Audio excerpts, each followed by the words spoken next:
Hi friends, ಎಲ್ಲರೂ ಹೇಗಿದ್ದೀರಿ? ಎಲ್ಲರೂ ಚೆನ್ನಾಗಿದ್ದೀರಿ ಅಂತ ಭಾವಿಸ್ತಾ ಇವತ್ತಿನ ವಿಡಿಯೋನ ಸ್ಟಾರ್ಟ್ ಮಾಡೋಣ ಬನ್ನಿ. ಇವತ್ತಿನ ವಿಡಿಯೋದಲ್ಲಿ ಏನೆಲ್ಲ ಆಗುತ್ತೆ ಅನ್ನೋದನ್ನ ಡೀಟೇಲಾಗಿ ನಿಮ್ಮ ಜೊತೆ ಶೇರ್ ಮಾಡ್ತೀನಿ. ಇಷ್ಟ ಅನಿಸಿದ್ರೆ ಲೈಕ್, ಶೇರ್, ಸಬ್ಸ್ಕ್ರೈಬ್ ಮಾಡೋದನ್ನು ಮಿಸ್ ಮಾಡೋಕ್ಕೆ ಹೋಗ್ಬಿಡಿ. ನೋಡ್ಬೋದು, ನಿನ್ನೆ ತುಂಬ ಚೆನ್ನಾಗಿ ಮಳೆನೂ ಕೂಡ ಆಗಿತ್ತು. ನೋಡ್ಬೋದು, ಇನ್ನೂ ನೀರು ಹಾಗೆ ನಿಂತಿದೆ ಮನೆ ಮುಂದೆನೇ. ನೋಡ್ಬೋದು, ಮೋಡ ಇನ್ನೂ ಆಗಿತ್ತು. ಇವಾಗ 8:30 ಟೈಮ್ ಬಂದು ನೋಡಬಹುದು, ಇನ್ನೂ ಆದರೂ ಕತ್ಲೇನೇ ಇದೆ, ಆ ಥರನೇ ಫೀಲ್ ಆಗ್ತಾ ಇದೆ. ಮೋಡ ಮುಚ್ಚಿರೋದ್ರಿಂದ ಬೆಳಗ್ಗೆ 8:30 ಆದರೂ ಕೂಡ ಸೂರ್ಯ ಇನ್ನೂ ಬಂದಿಲ್ಲ. ನೋಡಬಹುದು, ಎಲ್ಲ ಗಿಡ ಮರ ಎಲ್ಲ ಹಚ್ಚ ಹಸಿರು ಕೂಡ ಆಗ್ತಾ ಇದೆ. ಮಳೆ ಬಂದರೆ ಅಲ್ವಾ ಖುಷಿ, ಎಲ್ಲರಿಗೂ ಖುಷಿ ಇರುತ್ತೆ. ಮಳೆ ಈ ವರ್ಷ ಚೆನ್ನಾಗಿದೆ ಅನಿಸುತ್ತೆ. ಮಳೆ ಇವಾಗ 3-4 ದಿನ ಆಯಿತು ಮಳೆ ಆಗ್ತಾನೆ ಇದೆ ಕಂಟಿನ್ಯೂಸ್ ಆಗಿ. ಮಳೆ ಚೆನ್ನಾಗಿ ಬಂದರೆ ರೈತರಿಗೂ ಖುಷಿ ಆಗುತ್ತೆ, ಅವ್ರು ಬೆಳೆಯೋ ಬೆಳೆಗೂ ಕೂಡ ಖುಷಿ ಆಗುತ್ತೆ ಅಂತ ಹೇಳ್ಬಹುದು. ನೋಡ್ಬೋದು, ಸುತ್ತಮುತ್ತ ಎಲ್ಲ ಹಚ್ಚ ಹಸಿರು ಕೂಡ ಇದೆ. ಮೋಡನೂ ಕೂಡ ಆಗಿತ್ತು.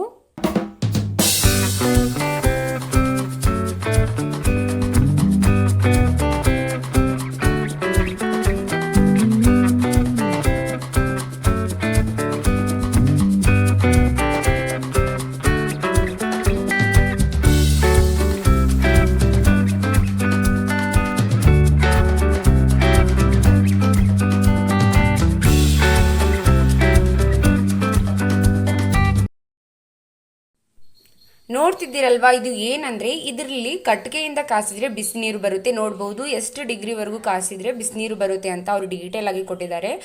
ಈ ಥರ ಒಲೆಯಲ್ಲಿ ನಾವು ಕೆಳಗಡೆ ಹಚ್ಚಿದ್ರೆ ಚೆನ್ನಾಗಿ ಕಾದ್ಬಿಟ್ಟು ಎಷ್ಟು ಮಂದಿ ಎಷ್ಟು ಜನ ಇರ್ತಾರೋ ಅಷ್ಟು ಜನಕ್ಕೂ ಬಿಸಿನೀರು ಸಾಕಾಗುತ್ತೆ ಅಂತ ಹೇಳ್ಬಹುದು. ಈ ಮಳೆಗಾಲದಲ್ಲಿ ಬಿಸಿನೀರು ಬೇಕೇ ಬೇಕು, ಇಂಪಾರ್ಟೆಂಟ್ ಅಂತ ಹೇಳ್ಬೋದು. ಸೋಲಾರ್ ಇದ್ರೆ ಓಕೆ, ಆದರೆ ಈ ಥರ ಕಟ್ಟಿಗೆಯಿಂದ ಕಾಸೋದು ಇದ್ರೆ ಅದು ಇನ್ನೂ ಒಳ್ಳೆಯದು ಅಂತ ಹೇಳ್ಬೋದು. ಸೋಲಾರ್ ನೀರು ಹೀಟ್ ಅಂತಾರೆ. ಈ ಥರ ಕಾಸ್ಬಿಟ್ಟು ಹಾಕೊಳ್ಳೋದ್ರಿಂದ ತುಂಬ ತಂಪು ಕೂಡ ಆಗುತ್ತೆ, ತುಂಬ ಚೆನ್ನಾಗೂ ಅನಿಸುತ್ತೆ, ಹೀಟ್ ಅನ್ನೋ ಫೀಲ್ ಆಗೋದಿಲ್ಲ.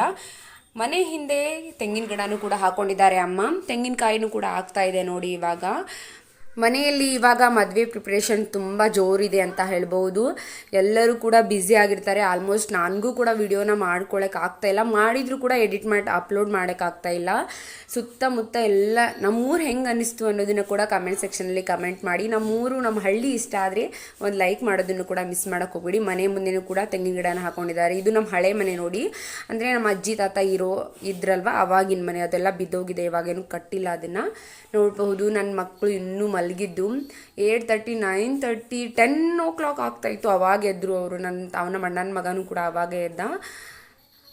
ಬೆಳಗ್ಗೆನೇ ಅಂದರೆ ಅವರಿಗೆ ಸ್ವಲ್ಪ ಬ್ರೈಟ್, ಅಂದರೆ ಸೂರ್ಯ ಬಂದರೆ ಎದ್ದೇಳ್ತಾರೆ ಬೇಗ. ಸೂರ್ಯ ಬರ್ಲಿಕ್ಕೆ ಅವರು ಮಲ್ಕೊಂಡ್ಬಿಡ್ತಾರೆ ಅಂತ ಹೇಳ್ಬೋದು.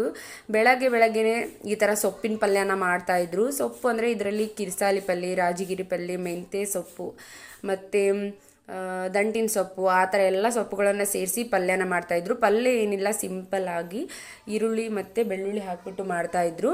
ಇವಾಗ ಚಹಾನು ಕೂಡ ಮಾಡ್ತಾಯಿದ್ದೆ. ಚಹಾಕ್ಕೆ ಏನಿಲ್ಲ, ಸಕ್ಕರೆ, ಚಹಾ ಪುಡಿ ಮತ್ತು 2 ಏಲಕ್ಕಿ ಹಾಕ್ಕೊಂಡಿದ್ದೆ ಅಷ್ಟೇ. ಮತ್ತು ಹಾಲನ್ನು ಸೇರಿಸ್ಕೊಂಡೆ. ಆಮೇಲೆ ಇಷ್ಟೇ, ಚಹಾನು ಕೂಡ ಕುಡಿದು ಆದಮೇಲೆ ಸಿಗ್ತೀನಿ ನಿಮಗೆ.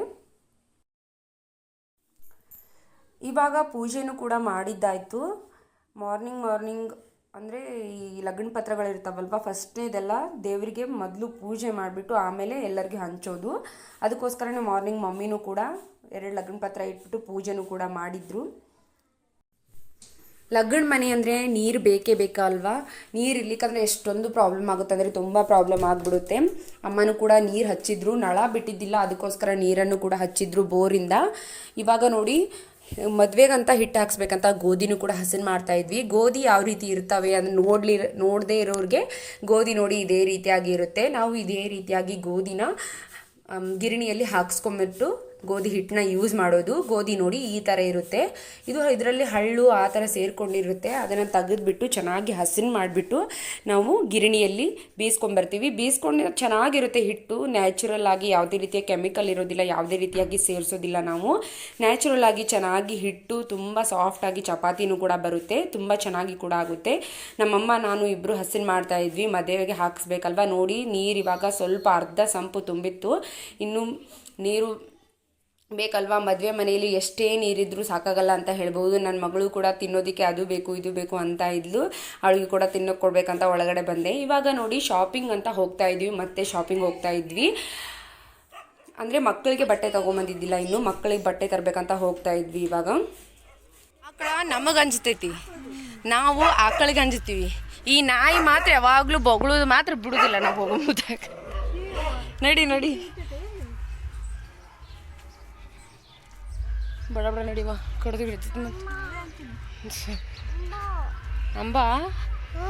ಅಂಬ ಏನು ಮಾಡಲ್ಲ ಅಳಪ್ಪ, ನಿನಗೇನು ಮಾಡ್ತಾವ ಅವು? ನೀ ಎಲ್ಲಿ ಓದ್ ಜಮ್ದಾಗ ಕೃಷ್ಣ ಆಗಿದ್ದೇನಪ್ಪು? ಕೃಷ್ಣದು ಏನರ ಆಗಿದ್ನೇನು ಓದ್ ಜಮ್ದಾಗ ಅಪ್ಪು? ಬರೇ ಅಂಬ, ಆಡು, ಆಕಳ. ಅಂಬ ಎಲ್ಲಿ ಎಲ್ಲಿ ಅಂಬ ಎಲ್ಲಿ ಎಲ್ಲಿ ಇಲ್ಲ ಅಲ್ಲದವ ಅಂಬ. ಸ್ಟ್ಯಾಂಡ್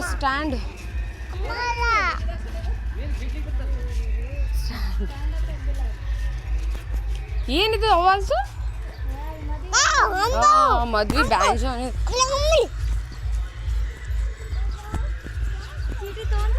ಯಾವ್ದು? ಎಲ್ಲಿಟ್ಟಿ ಅದನ್ನು? ತಗೊಳ್ಳೇ ಇಲ್ಲ ಅದು. ಬಾ ಅಲ್ಲೇ ನೆನ್ಪು ಮಾಡ್ಕೊಂಬಾ.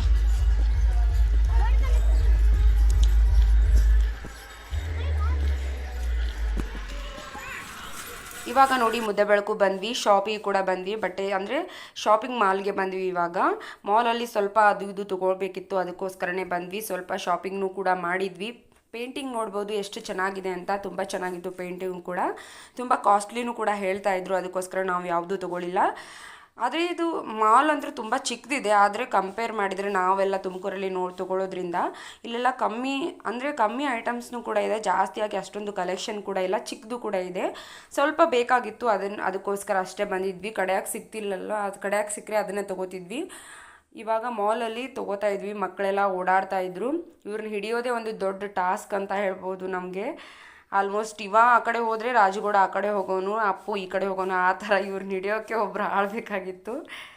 ನೋಡ್ಬೋದು ಚೈತ್ರಾನು ಕೂಡ ಹಿಮಾಲಯ ಸೋಪ್ ಅದು ಬೇಕಂತ ಹಿಮಾಲಯ ಸೋಪ್ ಅದು ತೊಗೊಳ್ತಾ ಇದ್ಲು. ಮನೆಯಲ್ಲಿ ಖಾಲಿಯಾಗಿತ್ತು. ಮಕ್ಕಳಿಗೆಲ್ಲ ನಾವು ಹಿಮಾಲಯ ಸೋಪು, ಕ್ರೀಮು ಅದೇ ಯೂಸ್ ಮಾಡೋದು, ಲೋಷನ್ ಅದೆಲ್ಲ. ಅವನಿಗೆ ರಿತುಗೂ ಕೂಡ ಅದು ಖಾಲಿಯಾಗಿತ್ತು, ಅದಕ್ಕೋಸ್ಕರ ತೊಗೋತಾ ಇದ್ಲು. ಏನೇನು ಬೇಕದು ಶಾಪಿಂಗ್ ಮಾಡಿಕೊಂಡು ಸಿಗ್ತೀನಿ ನಾನು ಆಮೇಲೆ. ಅಪ್ಪಿ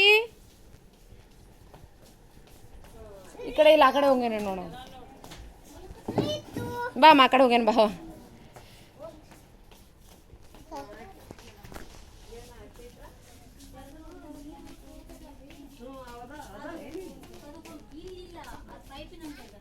ಆಯ್ತಾ, ಪೈಪಿನ ಅಂಗಡಿ ತಗೊಳ್ ನೋಡ್ರಿ, ಅಲ್ಲಿ ಸಿಗ್ತಾ. ತಗೊಮ್ಮ, ಇದನ್ನು ಸೋಸ ತಗೊಂಡು ಚಂದ ಜಡ್ಡಿ.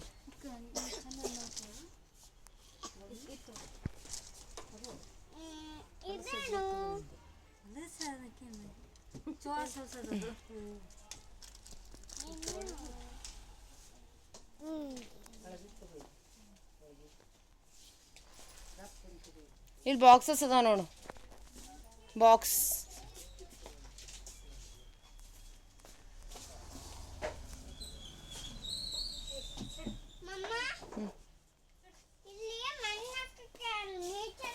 ಇಲ್ಲದ ನೋಡಿ ಚೈತ್ರ, ಇಲ್ಲಿ ಬಾ, ಬಾಕ್ಸಸ್ ಇಲ್ಲದ.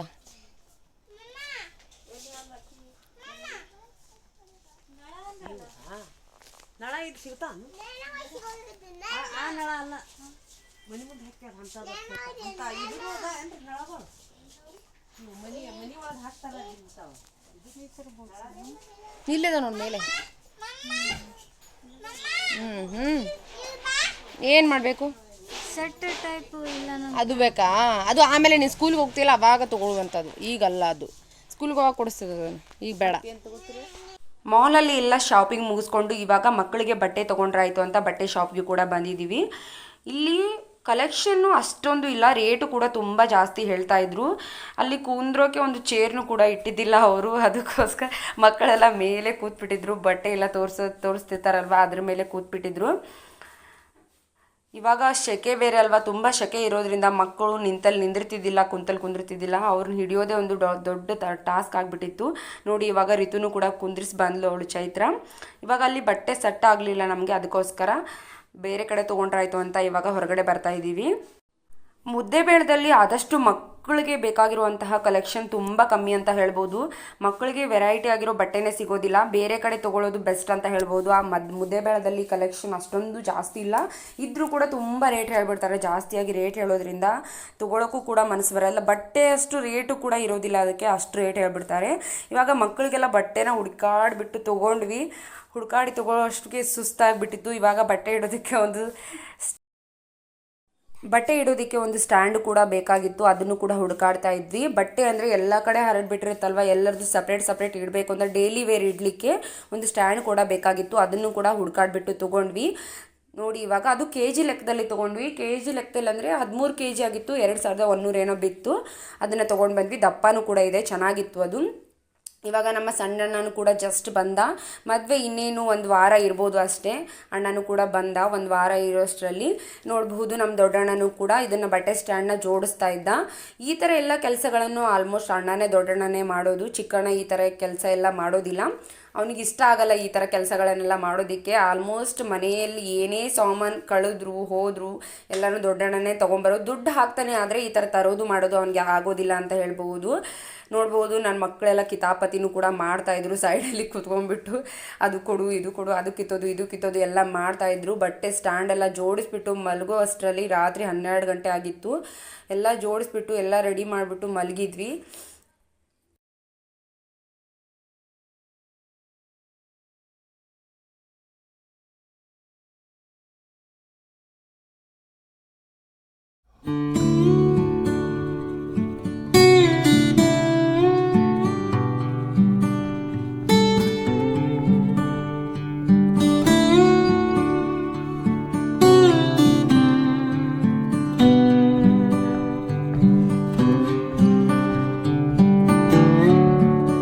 ನಮ್ಮ ಅಣ್ಣನೂ ಕೂಡ ಜೋಡಿಸ್ತಾ ಇದ್ರು, ನಾನು ಕೂಡ ಹೆಲ್ಪ್ ಮಾಡ್ತಾ ಇದ್ದೆ. ಸ್ವಲ್ಪ ನಟ್ಗಳನ್ನು ಕೊಡೋದಾಗಿರ್ಬೋದು, ಅದನ್ನು ಕರೆಕ್ಟಾಗಿ ಇಟ್ಕೊಳ್ಳೋದಾಗಿರ್ಬೋದು ಎಲ್ಲ ನಾನು ಮಾಡ್ತಾ ಇದ್ದೆ. ಅಮ್ಮ ಮತ್ತು ಚೈತ್ರ ಒಳಗಡೆ ಅಡುಗೆನೂ ಮಾಡ್ತಾಯಿದ್ರು.